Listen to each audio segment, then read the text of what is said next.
ॐ नारायणः परो व्यक्तात् अण्डमव्यक्तसम्भवम् अण्डस्यान्तस्त्विमे लोकाः सप्तद्वीपा च मेदिनी।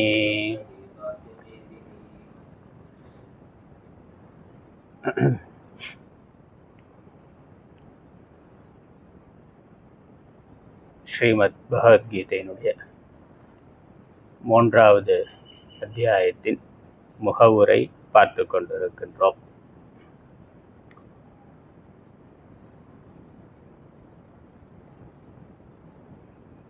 ஞான கர்ம சம சமுச்சயம் என்பது பூர்வபக்ஷம். ஞானமும் கர்மமும் சம காலத்தில் சேர்த்து செய்யப்பட வேண்டியது, ஒரே காலத்தில் செய்யப்பட வேண்டியது, அதுவும் மரண பர்யந்தம், யாவத் ஜீவம், ஜீவிக்கின்ற வரை ஞானத்தையும் கர்மத்தையும் ஒருவன் செய்ய வேண்டும். மோட்சத்திற்கு சாதனமாக இரண்டும் இருக்கின்றது. இது பூர்வபக்ஷம். இதற்கான மறுப்பு சித்தாந்தம் ஞான கர்ம கிரம சமுச்சயம். ஞான கர்மம் ரெண்டுமே தேவை என்பதை நாம் ஏற்றுக்கொள்ளுகின்றோம். ஆனால் அது எப்பொழுதும் இருக்க வேண்டும் என்பது இல்லை. மோட்சத்திற்கு நேரிடையான சாதனம் ஞானம்தான். ஞானம்தான் சாக்ஷாத் சாதனம். ஞானத்தோடு கர்மம் சேர்ந்துதான் மோட்சம் தரும் என்பது இல்லை. கேவல ஞானமே மோட்சம் தரும். ஞானத்திற்கு கர்மத்தினுடைய சகாயம் தேவை இல்லை. ஆனால் அந்த ஞானத்தை பெறுவதற்கான தகுதியை பெறுவதற்கு கர்மமானது தேவை. அதனால ஞான கர்மம் இரண்டும் தேவை என்றாலும் இது கிரமமாக, ஆரம்ப நிலைகளில் கர்மா, தொடர்ந்து தர்மத்தை கடைபிடித்தல், வேதத்தில் சொல்லப்பட்டு இருக்கக்கூடிய நித்திய நைமித்திகாதி கர்மாக்களை தொடர்ந்து செய்தல், ஆரம்பத்தில் பலன் கருதி செய்தாலும் காலப்போக்கில் அந்த பலனில் இருக்கின்ற பற்றையும் விட்டு கர்மங்களை செய்தல், கர்மயோகமாக செய்தல். இதனுடைய பலனாக சித்த சுத்தியானது கிடைக்கின்றது. அது ஞானத்திற்கு பெறுவதற்கான தகுதிகளை உண்டு பண்ணுகின்றது. விவேகம், வைராக்கியம், ஷமாதி, ஷட்க சம்பத்திகி போன்றவை அந்த சித்த சுத்தியினால் அடுத்தடுத்த நிலைகளில் ஏற்படுகின்றன, வெளிப்படுகின்றன. அதன் பிறகு ஒருவன் வேதாந்த சிரவணம் செய்து ஞானத்தை அடைய வேண்டும். அந்த ஞானத்தில் நிஷ்டை பெறுவதற்கு எல்லா கர்மங்களையும் துறந்து சந்நியாச நிலையில் இருந்து சாதனைகளை செய்ய வேண்டும். முதல்ல கர்மம், கர்மத்தினால சித்த சுத்தி, பிறகு ஞானம். அந்த ஞானம் தான் மோட்சம் தருவது. எப்பொழுது இவன் ஞான நிஷ்டைக்காக சந்நியாச ஆசிரமத்திற்கு, சந்நியாச வாழ்க்கைக்கு வருகிறானோ அதன் பிறகு கர்மத்திற்கான அவசியம் இல்லை. கர்மத்தை துறந்து விட்டு ஞான சாதனைகளை செய்ய வேண்டும். ஒன்று ஞானத்திற்காக விவிதிஷா சந்நியாசம், அல்லது ஞானம் ஏற்கனவே சிரவணம் பண்ணியிருந்தால் ஞான நிஷ்டைக்காக வித்வத் சந்நியாசம். அதன் பிறகு கர்மாவை செய்யணுங்கிற கட்டாயம் இல்லை. அதனால் இந்த சந்நியாசங்கிறது ஆச்சாரியார் சொன்னார். இங்கே பார்க்குறோம்,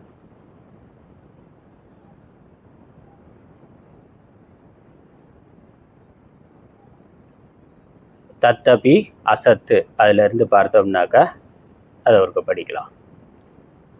தத்தபி அசத்து சர்வோபனிஷத்சு இதிகாச புராண யோகசாஸ்திரே ச ஞான அங்கத்வேன முமுக்ஷோஹோ சர்வகர்ம சந்நியாச விதானாத் ஆசிரம விகல்ப சமுச்சய விதானாச்ச ஸ்ருதி ஸ்மிருத்யோஹோ. அதனால் ஞான அங்கத்துவேன முமுக்ஷோகோ சர்வ கர்ம சந்நியாச விதானாத். முமுக்ஷுவுக்கு ஞானத்தினுடைய அங்கமாக சர்வ கர்ம சந்நியாசமானது விதிக்கப்படுகின்றது.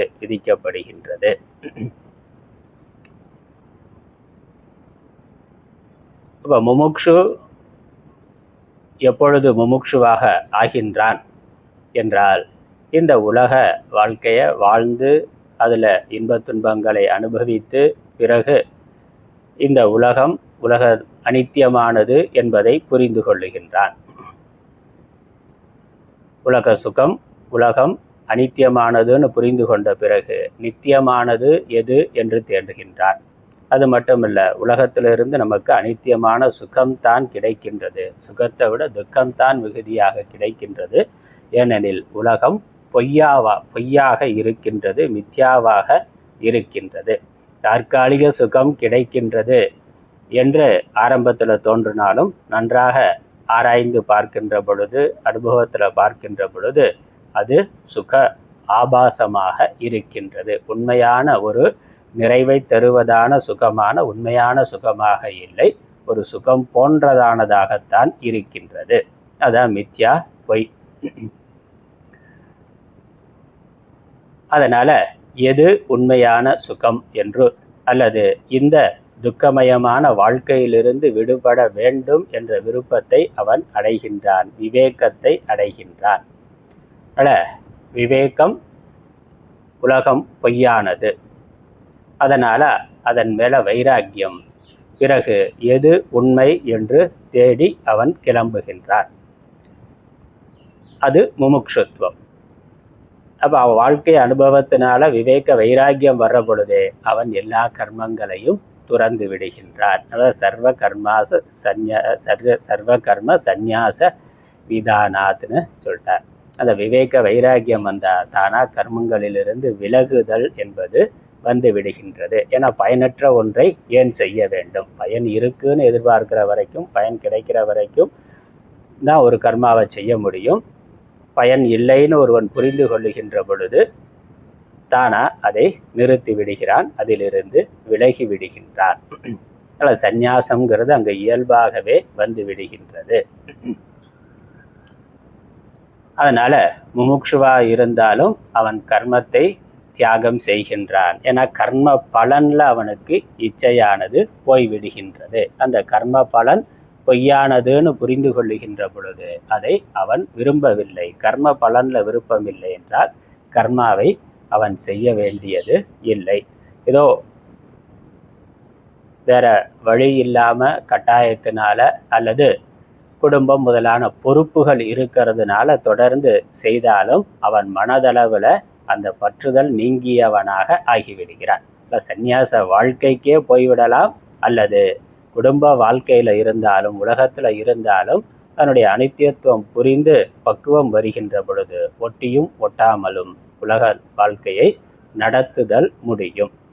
அப்போ சமூக விவகாரங்களுக்காக கர்மாவை பண்ணுறோம், ஆனால் மனதில் அதீத எதிர்பார்ப்புகள் பற்றுகள் இல்லை. அது சந்நியாச மனநிலை. அல்ல சந்நியாச ஆசிரமம் அல்லது சந்நியாச மனநிலையானது இருக்கின்றது.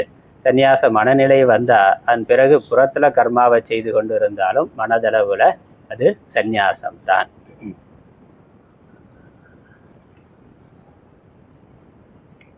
அதனால் இங்கே சாஸ்திரமானது முமுக்ஷுவுக்கு ஆசிரமத்தை, இந்த ஆசிரம சமுச்சயம் அல்லது ஆசிரம விகல்பம் சொல்லுகின்றது. ஆசிரம சமுச்சயம்னாக்கா நேற்று பார்த்தோம், கிரகஸ்த நிலையிலிருந்து வானப்பிரஸ்த நிலை, பிறகு சந்நியாச நிலை. ஒவ்வொரு நிலை பக்குவம் வருகின்ற பொழுது அப்புறம் நம்மளுடைய வாழ்க்கை முறையை நம்மால் மாற்றி அமைத்து கொள்ளுகின்ற அந்த வாய்ப்பு வருகின்ற பொழுது அதற்கேற்றாற் போல அடுத்தடுத்த படிநிலைகளுக்கு கொண்டு சென்று இறுதியில் சந்நியாச ஆசிரமத்திற்கு வந்து விடுகிறார். கிரகஸ்தனாக இருக்கிறார், குடும்பம் இருக்கிற பொழுது நல்ல இளம் பருவத்தில் உழைக்க பணம் சம்பாதிக்க, ஒரு 40-50 வயதுக்கு மேலே குழந்தைகள் அவர்களெல்லாம் வளர்ந்து பெரியவர்களாகின்ற பொழுது அவர்களுக்கான வாழ்க்கை தேவைகளை பூர்த்தி செய்து அவர்களுக்கு திருமணம் முதலானவைகளை செய்து வைத்து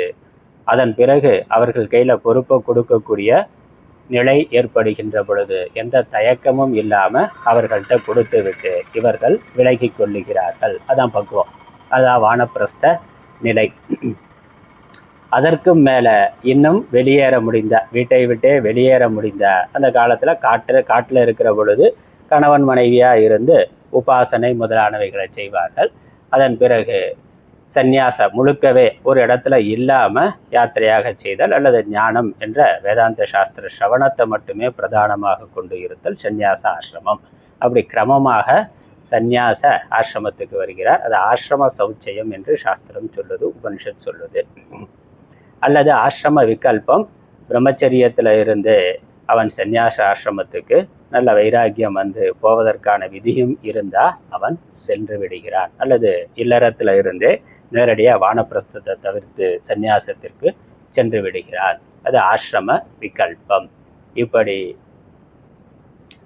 கர்மம், கர்மத்தினால விவேக வைராக்கியம், பிறகு ஞானத்திற்காக சந்நியாசம். இதுதான் வேதாந்தம் சொல்வது. ஆச்சாரியர் அதுதான் சொல்லுகின்றார். ஞான கர்ம கிரம சமுச்சயம் அல்லது ஆசிரம சமுச்சயம் அல்லது ஆசிரம விகல்பம். இதான் நம்ம இதுவரைக்கும் பார்த்தது. ஆனால் பூர்வபக்ஷியினுடைய கருத்து மரண பர்யந்தம், ஏன்னா வேத வாக்கியமானது யாவத் ஜீவம்னு இருக்கிறதுனால மரண பர்யந்தம் கர்மாவை செய்ய வேண்டும். இப்படி ஆச்சாரியர் சொன்ன பிறகு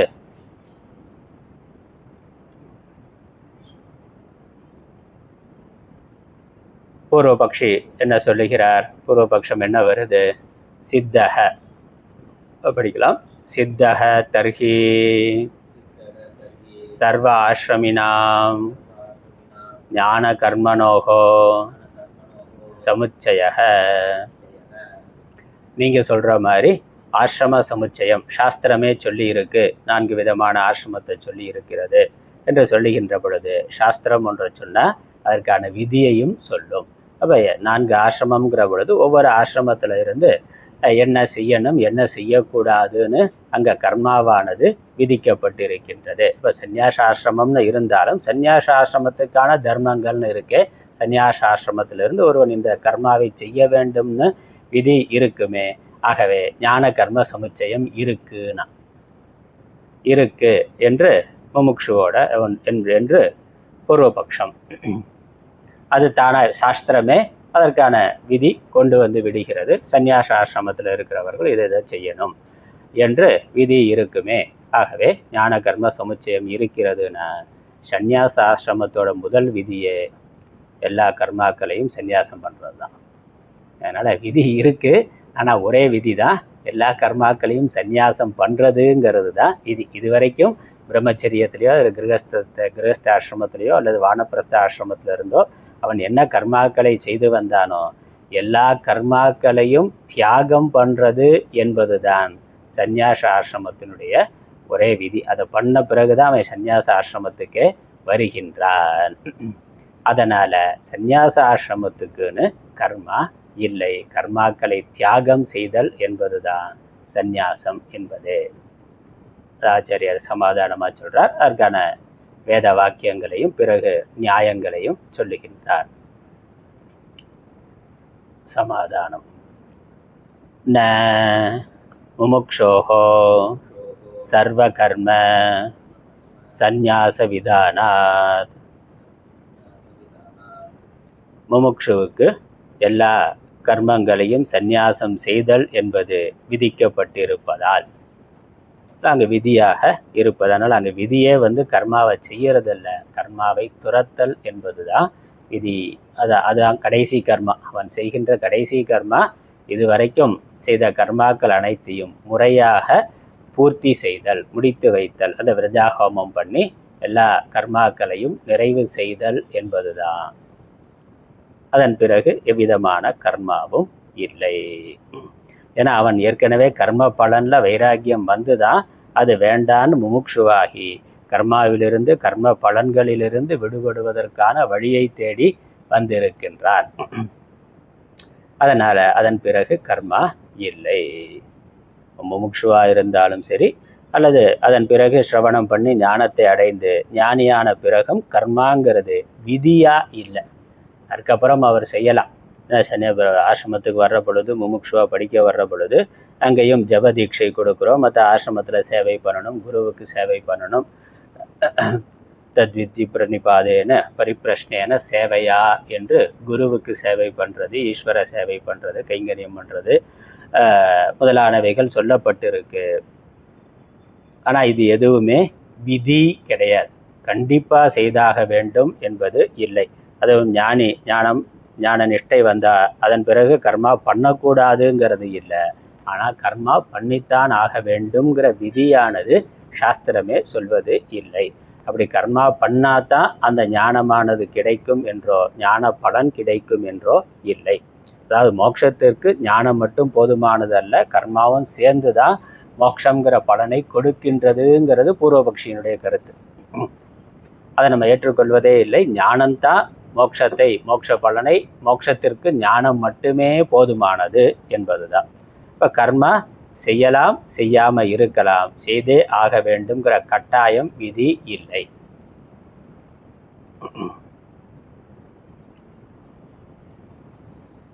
என்ன முதல்ல சொன்ன மாதிரி இவன் முமுட்சுவா வர்ற பொழுது விவேக வைராக்கியத்தினால வர்றான். அவனுக்கு கர்ம பலன்ல இச்சை இல்லை, அதனால கர்மாவை செய்யணுங்கிறது இல்லை. அவன் வேதாந்த சாஸ்திரம் படித்து ஞானத்தை அடைந்து விட்டான் என்றால் அந்த ஞானமே என்னது? ஆத்மா அகர்த்தா என்பதுதான். இல்லை, அகர்த்தா ஆத்மாங்கிறது தான் ஞானம். அப்படி இருக்கிற பொழுது அவன் எப்படி கர்மாவை செய்வான்? இன்னொன்று, கர்ம பலன் அவனுக்கு தேவையில்லை. இந்த ஆத்ம ஞானத்தினாலேயே அவன் பரிபூர்ண நிறைவை, நிம்மதியை அடைந்து விடுகிறான், மகிழ்ச்சியை அடைந்து விடுகிறான். கர்மா பண்ணால் அதனால் என்ன பலன் கிடைக்குமோ அதை விட மேலான பலனை, ஞானத்தினால் பூர்ணமான பலனை, மாறாத நிலையான பலனை அவன் ஞானத்தினால் அமிர்தத்துவத்தை அடைந்து விடுகின்றான், பூர்ணமான ஆனந்தத்தை அடைந்து விடுகிறான். அதனால் கர்மா பண்ணி அதனால் ஒரு பலன் ஏற்பட்டு சுகம் வர வேண்டும்ங்கிற அவசியம், தேவை, எதிர்பார்ப்பு அவனுக்கு இல்லை. அவன் நிறைவாக இருக்கின்றான். அதனால் கர்மா பண்ணுவதற்கான தேவையில்லை. கர்மா பண்ணாலும் அந்த பலன் கருதி செய்வது என்பது இல்லை. அல்லது இந்த கர்மாவை பண்ணலைன்னா நமக்கு பாபம் வரும், துன்பம் வரும், அதனால் இந்த கர்மாவை பண்ணணும் என்பதும் அவனுக்கு இல்லை. ஏன்னா புண்ணியமோ பாபமோ ஆத்மாவுக்கு இல்லை. ஆத்மா புண்ணிய பாபத்திற்கு அப்பாற்பட்டது. தான் ஆத்மா என்று இருப்பவனுக்கு இந்த கர்மா இதை நம்ம செய்யலைன்னா பாபம் வந்துருமோ அப்படிங்கிற எண்ணம், பயம் இல்லை. அதற்காக கர்மா பண்ணணுங்கிற அவசியம் இல்லை. அதே மாதிரி அந்த கர்மாவை நான் செய்கிறேங்கிற எண்ணம், கர்மாவை செய்தாலும் நான் செய்கிறேங்கிற எண்ணம் அவனுக்கு இருப்பது இல்லை. ஏன்னா ஆத்மா அகர்த்தா. ஆத்மா அகர்த்தா, நான் ஆத்மா என்று புரிந்து கொண்டிருக்கிறதுனால இங்கே எதுவும் செய்வதும் இல்லை, செய்யப்படுவதும் இல்லை, செயலின் பலனை அனுபவிப்பதும் இல்லை. ஆத்மா, நான் அந்த ஆத்மாவாக இருக்கின்றேன். அந்த ஞானம் இருக்கிற பொழுது கர்மா நடந்தாலும் நான் செய்கிறேன்கிற எண்ணமானது அங்கு வருவது இல்லை. அதனால அது அகர்மாதான், அதற்கு பலன் என்பதும் எதுவும் இல்லை. எது உண்மையில இருக்கோ அது எந்த கர்மாவையும் செய்யவில்லை. எங்க கர்மா நடந்து கொண்டிருக்கின்றதோ அது உண்மையில் இல்லை. எங்க செயல் நடந்து கொண்டிருக்கின்றதோ அந்த செயல் உண்மையில் இல்லை. எங்க செயல் நடந்து கொண்டிருக்கின்றதோ அந்த செயல் உண்மையில் இல்லை. எது உண்மையில் இருக்கிறதோ அங்கு செயல் எதுவும் இல்லை. அது எவ்விதத்திலும் செயல்படுவது இல்லை என்பதுதான் ஞானம். எவன் கனவை கண்டு கொண்டு இருக்கிறானோ, எவன் உண்மையில இருக்கிறானோ, கனவு காண்பவனாக அவன் எந்த செயலையும் செய்யவில்லை. கனவுல எந்த செயல் நிகழ்ந்ததோ அது எதுவும் உண்மை இல்லை. அதேதான் விவகாரத்திலும் எந்த ஆத்மா உண்மையாக இருக்கின்றதோ அது எப்பொழுதும் நிர்விகாரமாக அகர்த்தாவாக இருக்கின்றது. எந்த அனாத்மாவானது செயல் புரிந்து கொண்டிருக்கின்றதோ அது மித்யாவாக இருக்கின்றது, பொய்யானதாக இருக்கின்றது என்ற ஞானத்தில் இருக்கிறதுனால அங்க செயல் என்பது விதியாக இருக்க முடியாது. அதற்கான தேவை அவசியம் இல்லை. அதனால சன்னியாசியானவன் என்ன செய்கிறான்? ஆச்சாரியார் விவரிக்கின்றார்.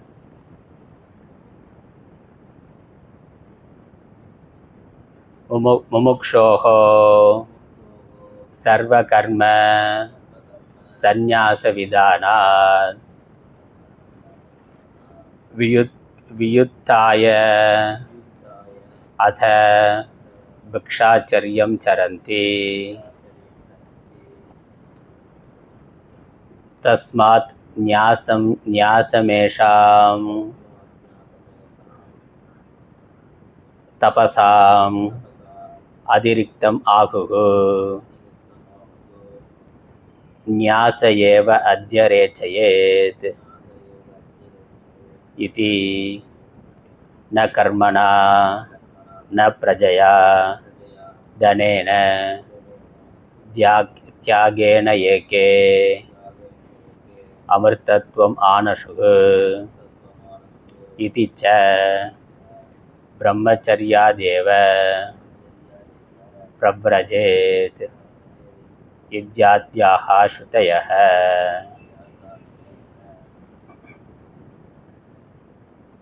வியுத்யாய பிருகதாரண்ய உபனிஷத்திலிருந்து ஒரு வாக்கியம். வியுத்தாயன சந்நியஸ்ய என்ற அர்த்தம். சந்நியாசம் செய்து பிரம்ம பிக்ஷாச்சரியம் சரந்தி, பிக்ஷை எடுத்துக்கொண்டு வாழ்க்கையை நடத்துகிறான். எதை சந்நியாசம் செய்து? அதற்கு முன்னாடி இருக்கக்கூடிய வார்த்தைகள் இந்த ஏஷனாத்ரயம், அவைகளை சந்நியாசம் செய்து. அதனால் மண்ணாசை, பெண்ணாசை, பொன்னாசை, மக்களாசை, பொருளாசை, உலக ஆசை, லோகேஷனா வித்தேசனா புத்திரேஷனா, புத்திரேஷனா வித்தேசனா லோகேஷனா, 3 ஆசைகளையும் விட்டு பிறகு வியுத்தாயன சந்நியஸ்ய, இந்த 3 ஆசைகளையும் சந்நியாசம் செய்துவிட்டு அத பிறகு என்ன பண்ணுறான்? பிக்ஷாச்சரியம் சரந்தி, பிக்ஷை எடுத்து ஜீவிக்கின்றான், வாழுகின்றான். அவனுடைய வாழ்க்கை பிக்ஷை எடுத்துக்கொண்டு, உணவுக்காக, சரீரம் இருப்பதற்காக உணவுக்காக மட்டும் பிக்ஷை எடுக்கிறான். அதான் அவன் பண்ணுற ஒரே கர்மா. அதுவும் கிடைச்சா சாப்பிடுவான், இல்லைன்னா அதை பற்றியும் கூட கவலைப்படுவது இல்லை. மற்ற நேரங்கள் எல்லாம் என்னது? அவனுக்கு தியானத்தில், ஸ்ரவண மனன நிதித்தியாசனம். அதுதான். ஒன்று ஸ்ரவணம் பண்ணி கொண்டு இருப்பார் குருகிட்ட இருந்து, இல்லை ஸ்ரவணம் முடிந்திருந்தாக்க மனன நிதித்தியாசனங்களை செய்து கொண்டு இருப்பார். வசிக்கிற நேரத்தில் பிக்ஷை எடுத்து உண்பார். அவ்வளோதான். ஜீவிக்கிறார்கள், அப்படி ஜீவிக்கிறார்கள். ஒரு வாக்கியம். அதுக்கப்புறம் தஸ்மாத் ந்யாசம் ஏஷாம் தபசாம் அதிரிக்தம் ஆகுகு.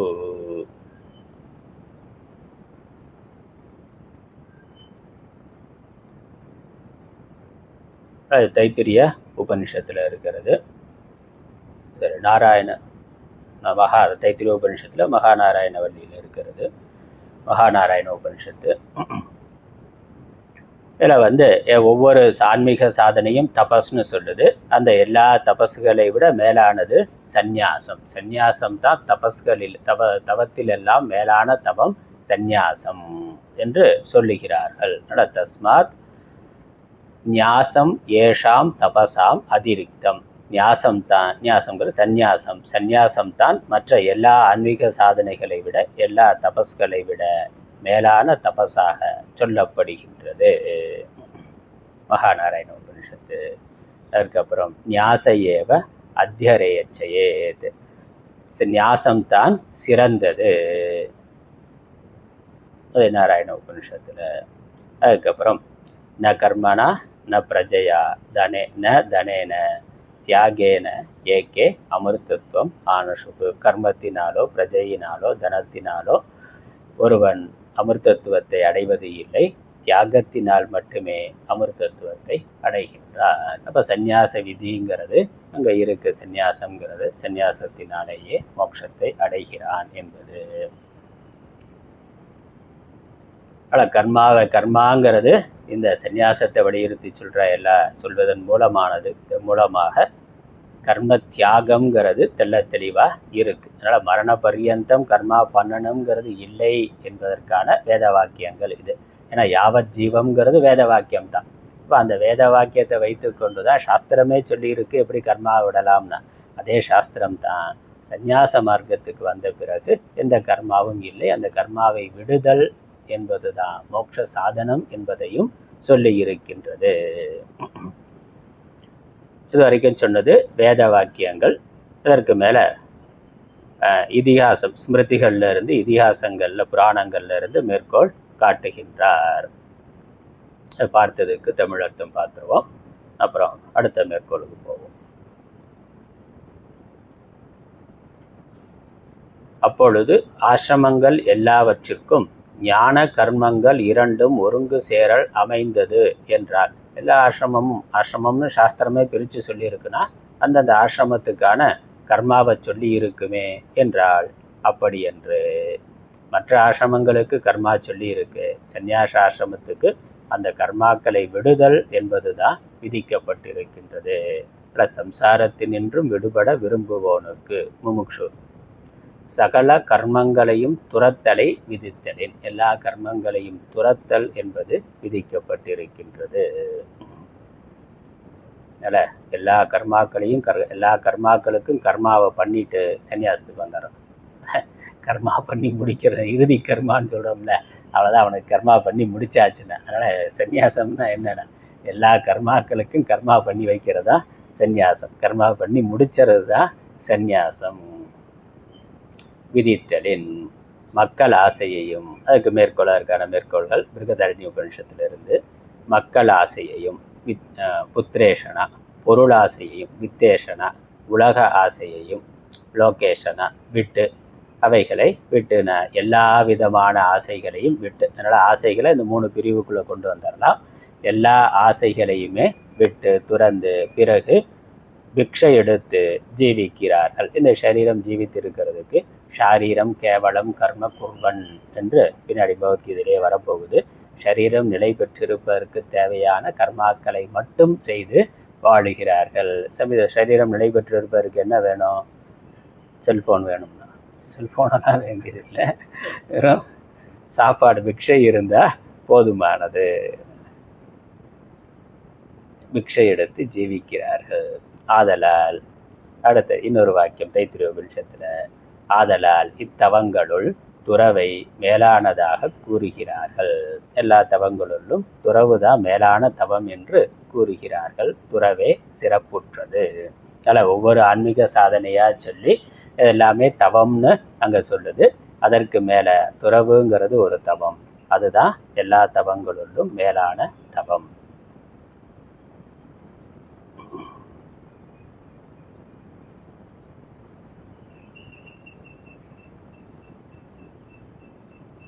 சிலர் கர்மத்தினாலும் மக்களினாலும் பொருளினாலும் அல்லாமல் துறவினால் சாகாத்தன்மையை பெற்றார்கள்.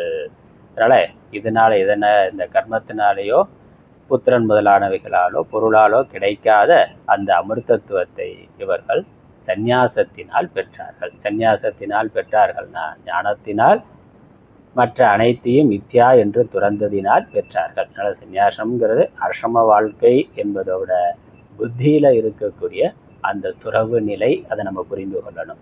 இதெல்லாம் மித்யா என்று இதெல்லாம் துறக்கிறது, அதுதான் உண்மையான துறவு. அதற்கு புறத்துறவு சகாயமாக இருக்குங்கிறதுனால புறத்துறவு வலியுறுத்தப்படுது. உண்மையிலே புத்தியில் இவைகளுக்கு இருக்கக்கூடிய சத்தியத்துவத்தை தூக்கி போட்டுட்டு ஆத்மா மட்டுமே சத்தியம் என்று இருத்தல், அதான் துறவு. அதான் அமிர்தத்துவத்தை கொடுக்கக்கூடியது. ஆத்மா அமிர்தமானது.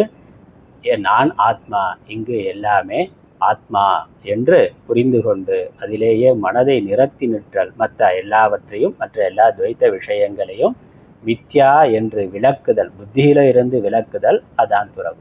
அதான் அமிர்தத்துவத்தை தரத்தக்கது. அது இல்லாமல் புறத்தில் மட்டும் அகத்துறவு துறவுல திருக்குறள் துறவு அதிகாரத்தில் பார்த்தா அதெல்லாம் இருக்கு. வழித்தலும் நீட்டலும் வேண்டாவாம் யாக்கைக்கு உலகம் பழித்தது ஒழித்து விடின்னா. உலகம் பழித்ததுன்னா உலகம் பெரியோர்களால் பழிக்கப்பட்டது, அதை ஒழித்து விட்டா இந்த மழித்தல் நீட்டல்ங்கிற துறவு அடையாளங்கள் எதுவும் வேண்டியதில்லைங்கிற.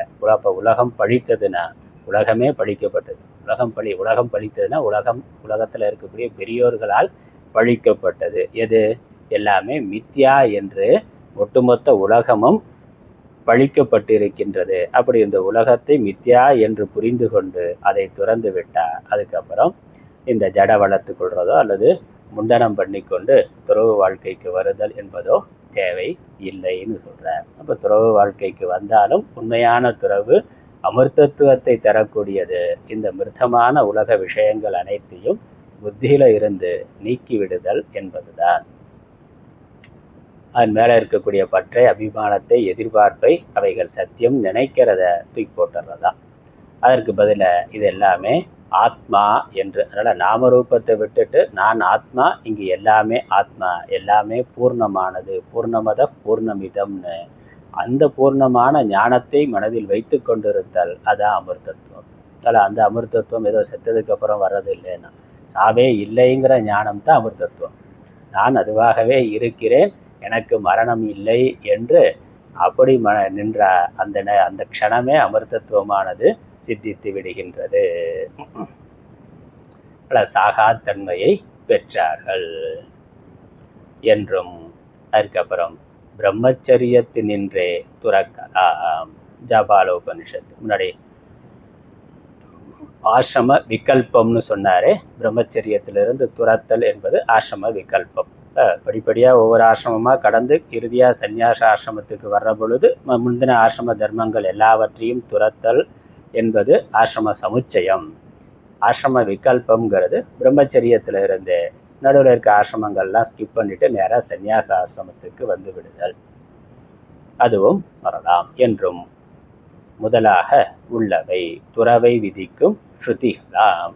இப்படி சந்நியாசத்தை விதிக்கக்கூடிய எல்லா கர்மங்களையும் துறத்தல் என்பதை விதிக்கக்கூடிய வேத வாக்கியங்கள் இருக்கு. அதனால இந்த ஞான கர்ம சமுச்சயம்ங்கிறது மரண பர்யந்தம்ங்கிறது இல்லை, அதுவும் சம சமுச்சயம்ங்கிறது இல்லை, கிரம சமுச்சயமாக வேண்டும் என்றால் வைத்துக் கொள்ளலாம்.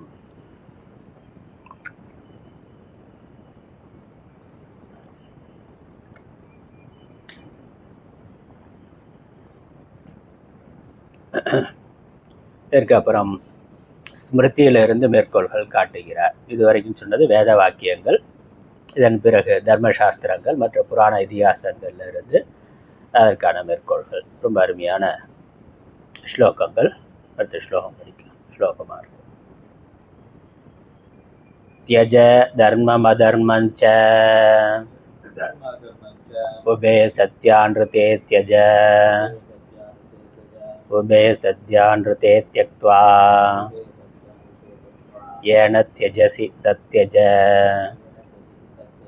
சம்சாரமேவ நிஸ்ஸாரம் திருஷ்ட்வா சாரதிதிருக்ஷவः திருஷ்ட்வா சாரதிதிருக்ஷயா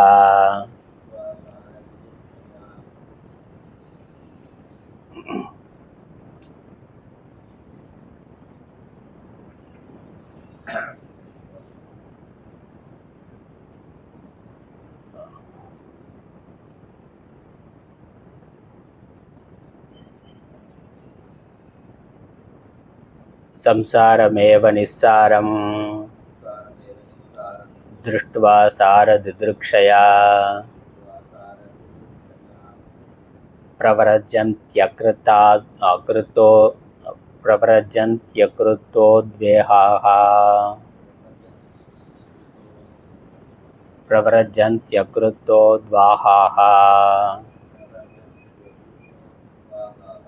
प्रव्रजन्ति अकृतोद्वाहाः परं वैराग्यमाश्रिताः त्यज धर्ममधर्मञ्च उभे सत्यानृते त्यज उभे सत्यानृते त्यक्त्वा येन त्यजसि तत्यज संसारमेव निस्सारं दृष्ट्वा सारदिदृक्षया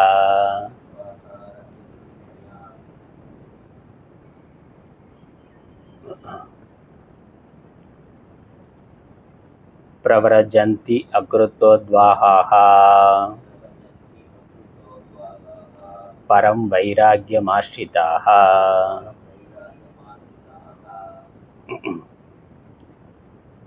தியஜ தர்மம் அதர்மம் ச. தர்மத்தையும் அதர்மத்தையும் தியாகம் செய்வாயாக.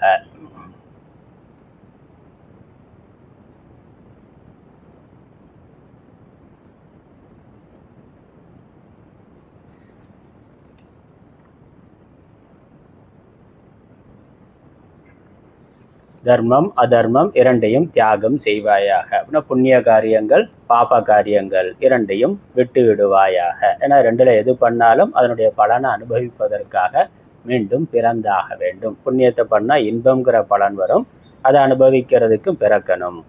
அல்லது பாபம் பண்ணால் அதர்மம் பண்ண அதனால் துன்பங்கிற பலன் வரும், அதை அனுபவிப்பதற்கும் பிறக்க வேண்டும், மீண்டும் சரீரம் எடுக்க வேண்டும். அதனால் பிறவாமை வேண்டும் என்றால் தர்ம அதர்மம் இரண்டையும் தியாகம் செய்வாயாக, விட்டு விடுவாயாக. அதுக்கப்புறம் சத்திய அன்ருத்தே தியஜ. சத்தியம் அன்ருத்தம். சத்தியம்ங்கிறது வியாபகாரிக சத்தியம், அன்ருத்தம்ங்கிறது பிராதிபாசிக சத்தியம், கற்பனையானது. இரண்டையும் விட்டு விடுவாயாக. விவகார உலகத்தையும் அப்புறம் மனக்கற்பனையினால் நாம் ஏற்படுத்தி கொள்ளுகின்ற கற்பனா உலகங்களையும் விட்டு விடுவாயாக.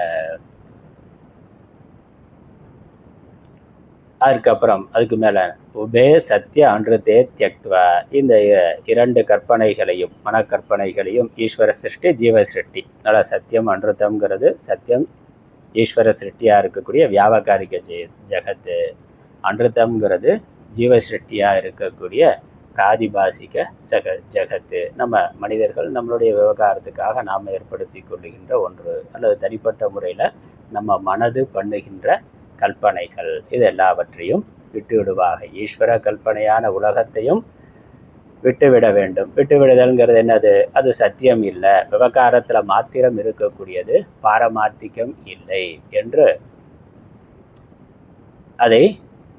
அதற்கு கொடுக்கக்கூடிய சத்தியத்துவத்தை விட்டுவிடுதல், முக்கியத்துவத்தை விட்டுவிடுதல். அதே மாதிரி நம்மளுடைய மனக்கற்பனைகளால் நம்மளுடைய ராகத்வேஷத்தினால் ஏற்படக்கூடிய விருப்பு, அதனால் தோன்றுகின்ற ஒரு கற்பனை உலகம், அந்த கற்பனை விஷயங்களையும் விட்டுவிட வேண்டும். அதில் உலகம் ஒரு மாதிரி இருக்குது, நாம் ஒரு மாதிரி பார்க்குறோம். இந்த ரெண்டையுமே விட்டுறணும். ஆனால் புறத்தில் இருக்கக்கூடிய விவகார உலகத்தை சத்தியம்னு பார்க்கறதையும் விட்டுறணும், அந்த உலகத்தை மையமாக கொண்டு நாம் பண்ணுகின்ற மனக்கற்பனைகளையும் விட்டுவிட வேண்டும். அதனால் ஒரு ஆணையோ பெண்ணையோ இளம் பருவத்தில் பார்க்கிறார், அது பார்க்கறது கண்ணில் தெரியுது, ஈஸ்வர சிருஷ்டி, புறத்தில் இருக்கக்கூடிய மற்ற ஜீவர்கள். ஆனால் அதை பார்த்ததுக்கப்புறம் இவனா மனதில் ஒரு கற்பனையை செய்து கொள்ளுகிறான், இதுதான் என்னுடைய வாழ்க்கை துணை, அல்லது இப்படியோ அப்படியோ ஏதோ ஒரு கற்பனை, அல்லது இவன் எனக்கு எதிரினா, இவன் எனக்கு நண்பன், எதிரி, அப்படி இப்படின்னு ஏதோ ஒரு கற்பனை நாமளா உலகத்தை வைத்துக்கொண்டு நம்முடைய விருப்பு வெறுப்பினுடைய அடிப்படையில் உலகத்தை பார்க்கிறோம். அதையும் விட்டுவிட வேண்டும். அதான் அன்றுத்தம். கற்பனை உலகம், மாயா உலகம், அல்லது இன்றைக்கு பார்த்தாக்கா அதுதான் பிரம்மாண்டமாக இருக்குது. சினிமாங்கிற உலகம், டிவி, அதில் வரக்கூடியது, பத்திரிகைகள், அரசியல், எல்லாமே ஈஸ்வர சிருஷ்டிக்கு முற்றிலும் மாறானதாக அதை அடிப்படையாக கொண்டிருந்தாலும் முற்றிலும் ஒரு கற்பனை உலகமாக, மாயா உலகமாக இருக்குது. அதனால் நம்மளுடைய முழு வாழ்க்கையில் பார்த்தாக்கா, முழு நாளில் பார்த்தா காலையிலேருந்து சாயந்தரம் வரைக்கும் நம்மளுடைய நேரம் எப்படி போகுதுன்னா, டிவி பார்க்க, சினிமா பார்க்க. டிவி சினிமா என்னது? முழுக்க இந்த யதார்த்த உலகத்துக்கும் அந்த கற்பனை, அந்த யதார்த்த உலகத்திற்கு முற்றிலும் வேறானதாக முழுக்க ஒரு கற்பனையான உலகமாக இருக்குது. சாஸ்திரம் என்ன சொல்லுது? இந்த யதார்த்த உலகமே கற்பனையானதுன்னு சொல்லுது. அதற்கு பின்னாடி சரீரத்தை மையமாக வைத்து கொண்டு பணம் சம்பாதிக்கிறதுக்காக, சாப்பிட்றதுக்காக, அல்லது சரீர சுகத்துக்காக ஓடிக்கொண்டு இருக்கிறோம். அதில் பொழுதுபோக்கு என்னென்ன, அந்த உழைப்பு நேரம் போக மிச்ச நேரமெல்லாம் என்னது? இன்னொரு கற்பனை உலகம். அப்படி அதனால் கிடைக்கக்கூடிய சுகம், விதவிதமான காட்சிகள், டிவி முதலானவை. நேராக இயற்கை காட்சி பார்க்கிறதே அதுவே ஒரு மாய தோற்றம், இருந்தாலும் பார்க்கறதுக்கு ஒரு ரம்யமாக இருக்குன்னா, வானவில்லை நேராக பார்க்கறதுக்கு ரம்யமாக இருக்குது, சூரியன் சந்திரனை நேராக பார்க்கறதுக்கு ரம்யமாக இருக்குது. அதுவே உண்மை இல்லை, வெறும் தற்காலிக தோற்றம். அது அங்கே இருக்குது, நாம் இங்கே இருக்கிறோம். அது நமக்கு எந்த விதத்துலையும் சுகத்தை தர முடியாது. ஆனால் நமக்கு நம்மளுடைய மனதோட தன்மையினால் அதை பார்க்கிற பொழுது ஒரு சுகமானது வருகின்றது. அதுவும் நம்ம மனதை பொறுத்து. நிலாவை பார்த்த உடனே சந்தோஷமாக துக்கமான. இப்போ காதலில் இருக்கிறவனுக்கு சந்தோஷமாக இருக்குது, காதல் தோல்வி அடைந்தவனுக்கு அதுவே ஒரு நினைவுகளெல்லாம் ஏற்படுத்தி துக்கத்தை உண்டு பண்ணுவதாக இருக்கிறது. அதில் வாழ்க்கையில் புற சூழ்நிலைகள் எல்லாம் சுகமாக இருக்கிற பொழுது உலக விவகாரங்கள், உலக காட்சிகள் எல்லாம், இந்த இயற்கை காட்சிகள், இயற்கை விஷயங்கள் எல்லாமே ஒரு ஊக்கத்தை தருவதாக, சந்தோஷத்தை தருவதாக இருக்கின்றது. அதே உலகமானது சோகத்தில் இருக்கிறவனுக்கு அதை பார்க்கிற பொழுதெல்லாம் அவனுடைய பழைய நினைவுகள் தோற்றுறது. அதுக்கு முன்னாடி இப்போ இருக்கக்கூடிய கஷ்டத்துக்கு முன்னாடி இருந்த நல்ல சுகத்தை நினைவுபடுத்தி அது இப்போ இல்லையேங்கிற ஏக்கத்தை ஏற்படுத்தி துக்கமாக ஆக்குகின்றது. அதனால் இந்த உலகம் அவனுடைய மனசு எப்படி இருக்கோ அதுக்கேற்ற மாதிரி சுக துக்கம் இருக்குது. இதுவே ஒரு மாயை, இது மனசு பண்ணுறதுங்கிறத புரிந்து கொண்டு இதற்கு மயங்காமல் வெறுமனே வேடிக்கை பார்க்கணுங்கிறது ஒரு ஞானம். அதற்கு மேலே இப்போ அடுத்தபடியில் என்ன இருக்கிறான், இந்த யதார்த்த உலகத்தை டிவிக்குள்ளே பார்த்து கொண்டு இருக்கிறான். வானத்தில் பார்த்தாலும் பரவாயில்ல, அதை டிவிக்குள்ளே பார்த்து இருக்கிறான். சன்னை வானத்தில் பார்த்தாலும் பரவாயில்ல, அவன் சன் டிவியில் பார்த்து இருக்கிறான். அதனால் அப்படி எல்லாமே செயற்கையான விஷயங்களை போய்கொண்டு இருக்கு. அப்போ இது எல்லாமே கற்பனையானது, பொய்யானதுன்னு புரிந்து கொள்ளுதல், அது அன்றுத்தம். அது அன்றுத்தம். ஈஸ்வர சிருஷ்டிங்கிறது சத்தியம், இந்த மனக்கற்பனை, அதனால் நம்ம பார்க்கின்ற உலகம், நம்மளுடைய வாழ்க்கை, அது அன்றுத்தம். அதுக்காக சொல்ல வந்தேன், ஒரு நாள் முழுக்க நம்ம பார்த்தோம்னாக்க இந்த ஈஸ்வர சிருஷ்டியோடு சேர்ந்து அதில் இருக்கக்கூடிய நல்லது கெட்டதோடு இருந்து வாழ்கிறது அப்படிங்கிற நிலையை கூட கடந்து ஒரு கற்பனையான மனிதர்கள் தாங்களே தங்களுக்கு ஏற்படுத்தி கொண்ட ஒரு பின்னி கொண்ட ஒரு வலையில், அந்த கற்பனையான உலகத்தில் தான் பெரும்பாலான உலகம் போய்கொண்டு இருக்கின்றது. அதனால தான் இவ்வளவு சண்டை சச்சரவுகள். எங்கள் உலகம் பார்த்த உலகம் முழுக்க நாட்டுக்கு நாடு யுத்தம் நடந்து கொண்டே இருக்கின்றது. அப்போ அந்த யுத்தம் என்னது, இவனுடைய ராகத்வேஷத்தினால் இவன் ஏற்படுத்தி கொண்டது. எல்லா இயற்கையை விஷயங்களையும் சொந்த வெறுப்புகளால் பாழாக்கி கொண்டு இருக்கின்றோம். அதனால் என்னெல்லாம் துன்பத்தை அனுபவிக்க முடியுமோ அனுபவிக்கின்றோம்.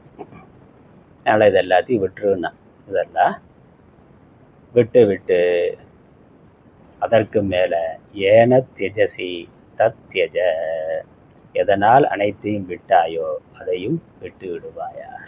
இப்போ எந்த ஒரு அகங்காரத்தை வைத்து, நான்கிறதை வைத்து இதெல்லாம் மித்தையானது பொய்யானது என்று புரிந்து கொண்டு இவைகளை நீக்கினாயோ, கடைசியில் அந்த அகங்காரம், அந்த நான், அவனும் பொய்யானவன் என்று அந்த எதை கொண்டு அனைத்தையும் விட்டாயோ அதையும் விட்டு பிரம்மம் மாத்திரமாக இருப்பாயாக. அதனால் அதான் ஞானம். இப்போ ஞானத்திற்கு வர்ற பொழுது இவன் ஏன் கர்மாவை பண்ண முடியாதுன்னு, அந்த கர்ம பலன் மித்யா, கர்மா மித்யான்னு புரிந்து கொண்டு இருக்கிறான். கர்ம பலனாக என்ன கிடைக்குதோ எல்லாமே பொய்யானது என்பதை புரிந்து கொண்டு இருக்கிறான். அதனால் அதெல்லாம் விட்டு விடுகிறான். அதன் மேலே எந்த விதமான ஆசையும் அவனுக்கு கிடையாது. அதனால் அவனால் கர்மா பண்ண முடியாது. அது மட்டுமல்ல, அவனுடைய ஞானத்தினுடைய மேல்நிலையில் நான் ஆத்மானு புரிந்து கொண்ட பிறகு இந்த கர்மாவை பண்ணுகின்ற, இதுவரை கர்மாவை செய்து வந்த அந்த ஆத்மா, அந்த ஜீவாத்மா, நான்கிற அந்த பிரதிபிம்பமான ஜீவன் அவனே மித்யா என்று புரிந்து கொண்டு கர்மாவை பண்ணணும், கர்ம பலன் வேணும்னு ஆசைப்படுகின்ற அந்த ஜீவனே மித்யான்னு அவனையே தூக்கி போட்டுறான்.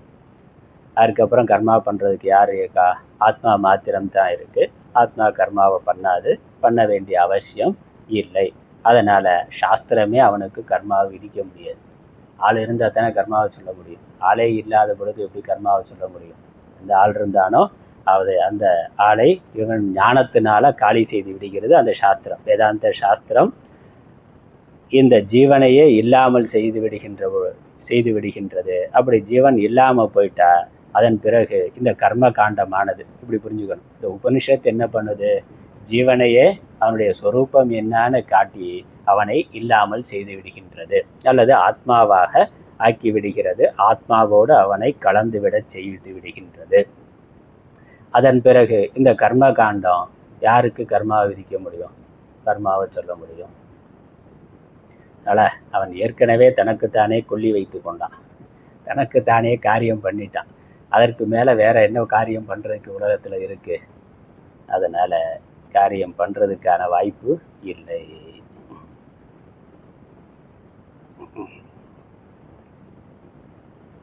அடுத்த வாக்கியம் மேற்கொண்டு, சம்சாரமேவ நிஸ்ஸாரம் திருஷ்டுவா சார திதிருக்ஷயா பரம் வைராக்கியம் பிரவரஜந்தி அகிருத்த உத்வேகாக. அகிருத்த உத்வேகாக, உத்வேகம் அப்படின்னாக்கா உத்வேக, அகிருத்த உத்வேக. உத்வேகன திருமணம், அகிருத்த உத்வேகம்னா திருமணம் செய்யாமல். திருமணம் செய்யாமல் இருந்து ஒருவன் பரம் வைராக்கியம் ஆசிரித்தாக, பரம் வைராக்கியத்தை மேலான வைராக்கியத்தை அடைந்தவர்களாக இருந்து, திருமணம் செய்யாதவர்களாக, மனம் புரியாதவர்களாக இருந்து, மேலான வைராக்கியத்தை அடைந்தவர்களாக இருந்து, அப்புறம்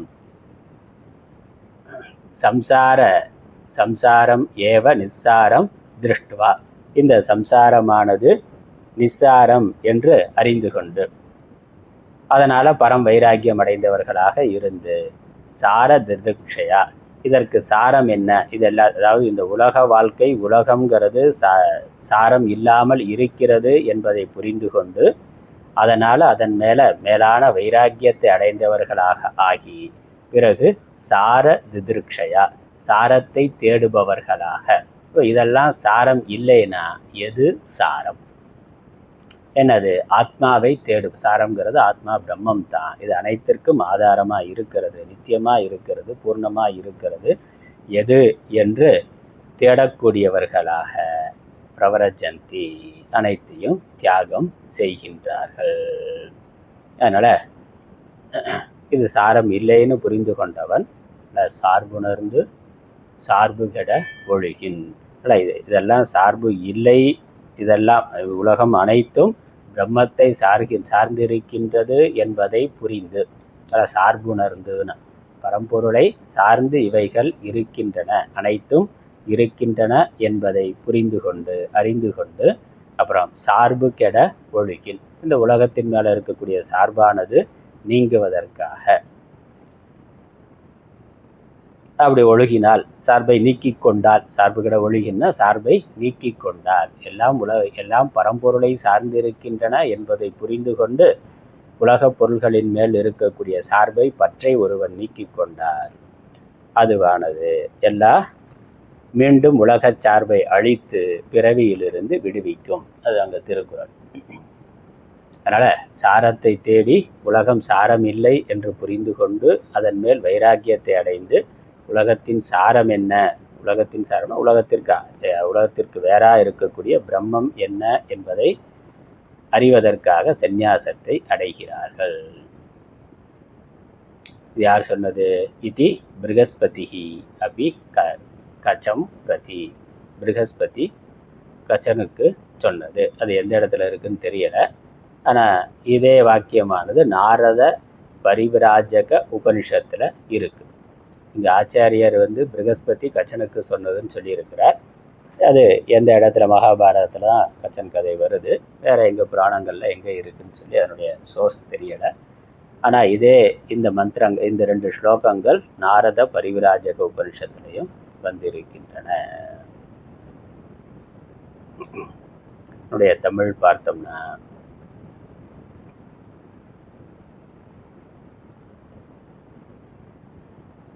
தர்மம் அதர்மம் என்ற இரண்டினையும் விட்டிடு, மெய் பொய் என்ற இரண்டினையும் விட்டுவிட்டு. அதனால் மெய்ங்கிறது வியாவகாரிக உலகம், ஈஸ்வர சிருஷ்டி. பொய் என்பது பிராதிபாசிக உலகம், ஜீவ சிருஷ்டி. இரண்டினையும் விட்டுவிட்டு, பின்பு எதனால் இவற்றை விட்டிடுகிறாயோ, எதனால் இதெல்லாத்தையும் விட்டு விடுகிறாயோ அதனையும் விட்டிடு. நான் இவற்றை விடுகிறேன் என்று நினைக்கும் பற்றையும் விட்டுவிடு. ஏன்னா அது நான்கிறதையே விட்டு விடணும். அந்த அகங்காரம் நான்கிறது. ஏன்னா இதெல்லாம் மித்தியான்னா இப்போ இதை பார்க்குற நான் மட்டும் சத்தியமா என்ன? இதுவும் உலகத்தோட ஒரு அங்கம் தானே. இந்த அகங்காரம்ங்கிறதும் உலகத்தோட அங்கம். உலகமே பொய்யினாக்கா இந்த உடலும் பொய். இப்போ அதில் பிரதிபிம்பித்திருக்கு, அதில் இருக்கக்கூடிய 4 அகங்காரமும் பொய். அதனால் நானே பொய், என் நெஞ்சும் பொய்னா இந்த உலகமும் பொய் என்று இவைகளுக்கு கொடுத்திருக்கக்கூடிய சத்தியத்துவத்தை முழுக்க விட்டுடு. அதுக்கப்புறம் என்னது? மனம் செய்து கொள்ளாதவர்களாய், திருமணம் செய்து கொள்ளாதவர்களாக. பிரம்மச்சாரியா இருக்கிறவன் ஏற்கனவே திருமணம் செய்திருந்தா இருக்க வேண்டியதான். திருமணம் செய்யாதவனாய் இருக்கிறவன் மனம் செய்து கொள்ளாதவர்களாய். அதனால சம்சாரத்தையே சாரமற்றதாக கண்டு, அதனால இந்த உலக வாழ்க்கை சாரம் இல்லாதது. இந்த நாமரூபமயமான தோற்றமாத்திரமான உலகம் அது சாரம் இல்லாதது. அப்ப எது சாரமானது? சாரமாய் உள்ளதை காண வேண்டும் என்று, உண்மையிலேயே இருக்கக்கூடிய மெய்ப்பொருள் எது என்று காண வேண்டும் என்ற கருத்தோடு மிக்க வைராக்கியத்தை அடைந்து துறக்கிறார்கள். பரம் வைராக்கியம் ஆசிரிதாக பிரபரஜந்தி துறக்கிறார்கள். எதை துறக்கிறார்கள்? அனைத்தையும் துறந்துவிட்டு சந்நியாச துறவு வாழ்க்கைக்கு சென்று விடுகிறார்கள் என்பது பிருகஸ்பதி வச்சனம். அதுக்கப்புறம் அடுத்த வாக்கியம் மகாபாரதம் சாந்தி பருவத்தில் வர்றது. அதை பற்றி கர்மணா பத்யதே ஜந்துஹோ வித்யாச்ச விமுச்யதே தஸ்மாத் கர்ம ந குர்வந்தி யதயஃ பாரதர்ஷினஹ இதி சுகானுசாசனாத்.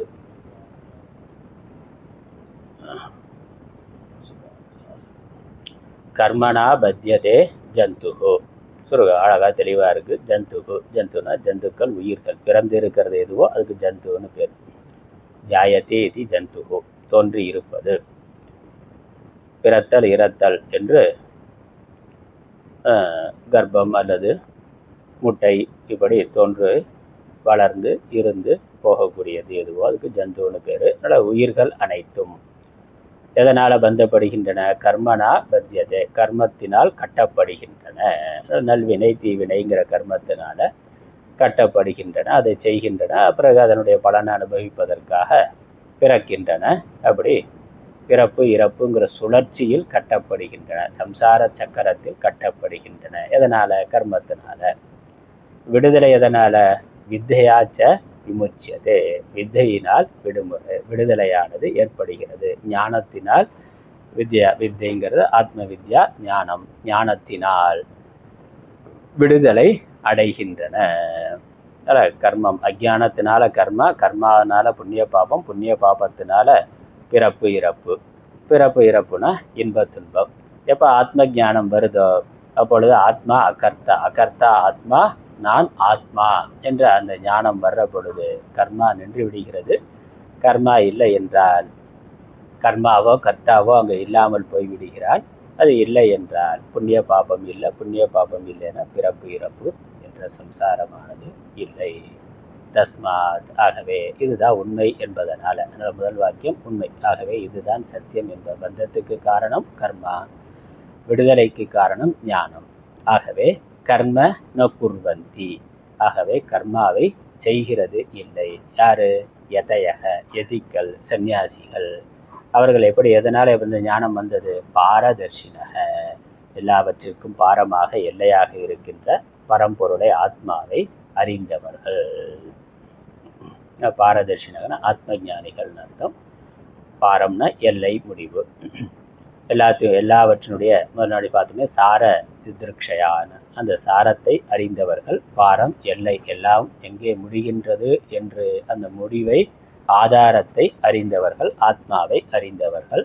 கர்மாவை செய்வது இல்லை. அந்த ஆத்ம ஞானத்தினாலேயே நிறைவடைந்தவர்களாக, அமைதியாக, சாந்தமடைந்தவர்களாக அவர்கள் இருக்கிறார்கள். கர்மாவை செய்வது இல்லை. இப்படி ஸ்மிருதி வாக்கியத்தையும் கொடுத்துட்டார். அதுக்கப்புறம் இங்கே பகவத்கீதையில் பகவானே சொல்லுகின்றார்னு மேற்கொண்டு அடுத்த வாக்கியம் வருது. அது அடுத்த வகுப்பில், நாளை வகுப்பில் தொடருவோம். ஓம் பிரபன்ன பாரிஜாதாய தோத்திர வேத்ரைக்கபாணயே ஞானமுத்ராய கிருஷ்ணாய கீதாமிருததிகே நமः. ஓம் ஈஸ்வரோ குருராத்மேதி முத்துபேத விபாகினே व्योमवद्व्याप्तदेहाय दक्षिणामूर्तये नमः। ओम पूर्णमदः पूर्णमिदं पूर्णात् पूर्णमुदच्यते पूर्णस्य पूर्णमादाय पूर्णमेवावशिष्यते। ओम शांति शांति शांति। हरि ओम।